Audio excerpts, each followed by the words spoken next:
সোমবার সোশ্যাল মিডিয়ায় বিস্ফোরক অভিযোগ করেন দিতিপ্রিয়া রায়। পর্দার অপর্ণা নাম না করে তার সহ অভিনেতার বিরুদ্ধে একের পর এক বিস্ফোরক অভিযোগ এনেছেন।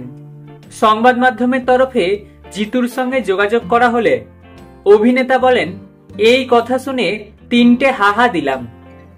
অপরিণত বয়স দিতিপ্রিয়ার, নিজেও জানে না কি লিখেছে। আমি ওকে সঠিক সময়ে সঠিক উত্তর দেব। বাচ্চা মেয়ে, খুবই ইম্যাচিওর। জিতু জানিয়েছেন যে তিনি এই মুহূর্তে সোশ্যাল মিডিয়ায় এই নিয়ে কিছুই লিখতে চান না। অভিনেতা বলেন, আমি দিতিপ্রিয়ার কাজের ফ্যান, ওকে খুব স্নেহ করি। জিতুর কথায় বাচ্চাদের যেমন মুড সুইং হয়, তেমনি দিতিপ্রিয়ার হয়েছে।